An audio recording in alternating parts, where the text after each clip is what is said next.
இந்தியாவில் உள்ள சாலை ஓரங்களில் மின் கம்பங்களில் நூற்றுக்கணக்கான ஒயர்கள் தொங்குவதை பார்க்கலாம். ஆனால் அமெரிக்காவில் பெரும்பாலான இடங்களில் மின்சாரம் மற்றும் இன்டர்நெட் ஒயர்கள் அனைத்தும் பூமிக்கடியில் தான் கொண்டு செல்லப்படுகிறது. அமெரிக்கா, யூகே போன்ற வளர்ந்த நாடுகளில் பெரும்பாலான மின்சார ஒயர்கள் பூமிக்கு அடியில் தான் இருக்கும்.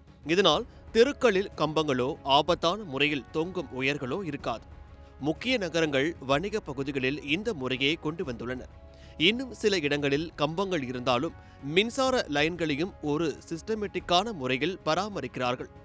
ஒவ்வொரு பகுதியிலும் சாலை ஓரமாக சிறிய பச்சை பெட்டிகள், மெட்டல் கேபினெட்டுகள் வைக்கப்பட்டிருக்கும்.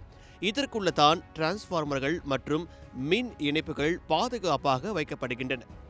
பூமிக்கு அடியில் ஒயர்கள் இருப்பதால் புயல், காற்று வீசும்போது மரங்கள் முறிந்து விழுந்தாலும் ஒயர்கள் சேதமடைவதில்லை. இதனால் சாலைகளும் பார்க்க மிகவும் அழகாகவும் சுத்தமாகவும் காட்சியளிக்கிறது. இதனால் அமெரிக்காவில் மின்தடை என்பது மிகவும் அரியதான விஷயம்தான். 5 நிமிடங்கள் மின்சாரம் துண்டிக்கப்பட்டாலும் கூட உடனே மின்சாரம் வந்துவிடும் என கூறப்படுகிறது. இந்தியாவிலும் அண்டர் கிரவுண்ட் கேபிளிங் சாத்தியம்தான். பல நகரங்களில் இந்த மாற்றம் நடந்து வருகிறது.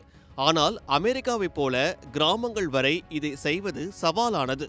ஏற்கனவே இருக்கும் குறுகிய தெருக்கள், அதிக மக்கள் தொகை, தண்ணீர் மற்றும் கழிவுநீர் குழாய்களால் புதியதாக தோண்டி கேபிள் பதிப்பது மிகவும் கடினமான ஒன்றுதான். சாதாரண ஒயர்களை விட அண்டர் கிரவுண்ட் கேபிளிங் செய்ய 4 முதல் 10 மடங்கு வரை அதிக செலவாகும். ஆனாலும் பாதுகாப்பிற்காக இந்திய அரசும் இதை ஊக்குவிக்கிறது. குஜராத்தில் ஒயர் ஃப்ரீ சிட்டி மிஷன் திட்டத்தின் கீழ் இது செயல்படுத்தப்படுகிறது. பெங்களூர், விசாகப்பட்டினம் போன்ற நகரங்களிலும் இந்த திட்டம் வெற்றி பெற்றிருக்கிறது. ஹைதராபாத்திலும் திட்டங்கள் தயாராகி வருகின்றன. நாடு முழுவதும் இதை செய்வது கடினம் என்றாலும் புதிய ஸ்மார்ட் சிட்டி திட்டங்கள் மற்றும் வளர்ந்து வரும் நகரங்களில் படிப்படியாக இது சாத்தியமாகி வருகிறது.